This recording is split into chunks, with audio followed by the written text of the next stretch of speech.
Bonjour à tous et bienvenue sur Easy Finance. Donc, on se retrouve pour une nouvelle vidéo. Donc, moi, je suis Dylan, conseiller en gestion de patrimoine certifié AMF et CIF. Et sur cette chaîne, on se retrouve du coup pour une nouvelle vidéo qui est comment calculer la base taxable et droit de succession.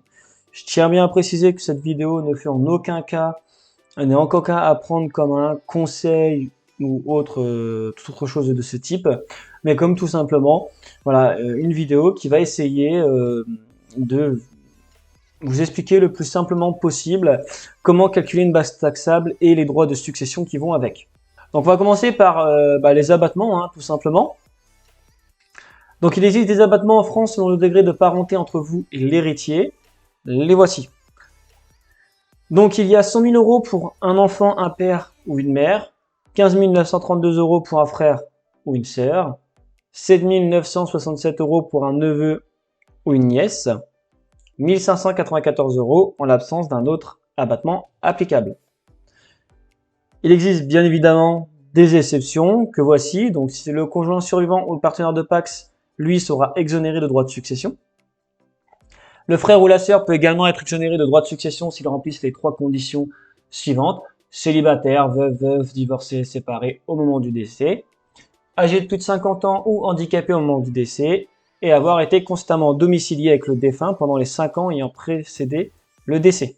Attention, l'abattement sera réduit à hauteur des dons effectués dans les 15 ans précédant le décès.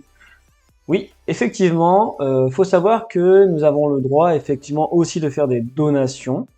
Et ces donations donc ont droit à un abattement, qui est cet abattement présent, et qui va se recharger tous les 15 ans. Ce qui veut dire que si le défunt vous a effectué des dons lors des 15 ans précédant son décès, l'abattement sera réduit de ces dons. Les abattements en cas d'adoption. Selon le type d'adoption, l'abattement et les droits de succession varient. Si c'est une adoption plénière, ça sera une transmission en ligne directe au même titre que les enfants biologiques. Toutefois, attention, car en cas d'adoption plénière, l'enfant renie ses droits d'héritier à sa famille d'origine. En tant qu'adoption simple, la transmission sera celle qui est appliquée à toutes les personnes qui n'ont pas de lien de parenté, et donc qui est 60% après un abattement de 1 594 euros.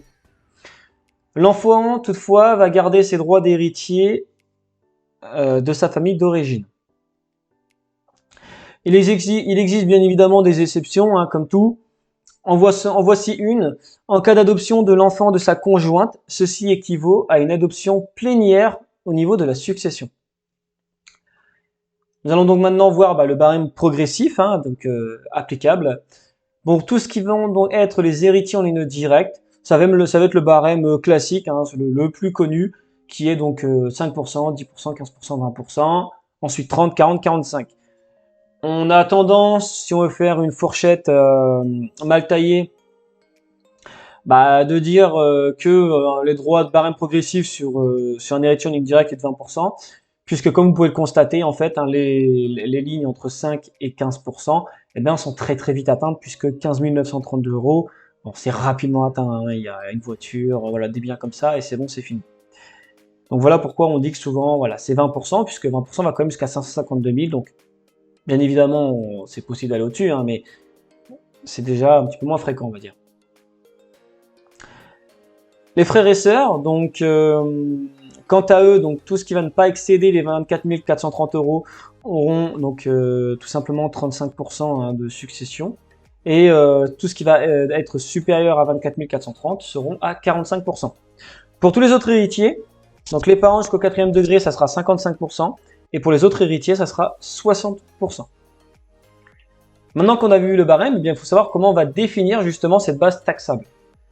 Donc la base taxable, elle se détermine de la façon suivante. Ensemble des biens du défunt, moins l'ensemble des passifs du défunt. On obtient donc l'actif net imposable, auquel on va réduire l'abattement, afin d'avoir l'actif net taxable. Exemple, Paul décède, son patrimoine est le suivant. Il a un livret A de 22 000 euros, une résidence principale de 300 000 euros avec un crédit en cours où il reste 100 000 euros de crédit à rembourser, un LDD de 12 000 euros ainsi qu'un PEA de 50 000 euros. On nous explique que Paul a un enfant. Donc c'est vraiment un exemple voilà, plutôt basique que j'ai fait là, mais c'est pour que vous puissiez comprendre.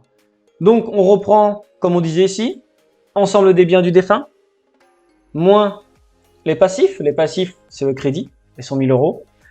On a donc l'actif net imposable, 284 000 euros, moins l'abattement. On avait vu que c'était un enfant, donc 100 000 euros, égale 184 000 euros.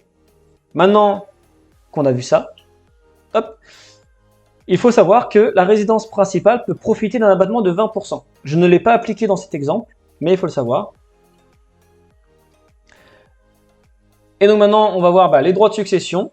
Donc comme on avait dit, il y avait 184 000 euros qui étaient là. Donc les premiers 8 000 euros vont se faire taxer à 5%, soit 403,60 euros de droits de succession. 4 037 à 10%, 470. 3 823 à 15%, 573. Et la tranche sans tout ce qui va rester, donc les 168 068 euros, à 20%, qui vont générer 33 613 euros de droits de succession. Le total, on peut voir donc du coup qu'on est sur des droits de succession en termes de pourcentage sur une moyenne de 19,02%. Voilà, c'est pour ça que quand on dit 20% en moyenne, on est vraiment pas loin. Et ce qui va générer un droit de succession total de 34 994 euros. Donc voilà pour cette petite vidéo, une petite vidéo qui est courte, mais qui est très intéressante, puisque effectivement c'est toujours intéressant de savoir calculer les droits de succession afin d'anticiper ou autre. Donc j'espère en tout cas que cette vidéo a été claire, plutôt simple, qu'elle va vous être utile et va vous permettre tout simplement de l'utiliser dans votre vie de tous les jours. Et moi je vous dis à la prochaine pour une nouvelle vidéo.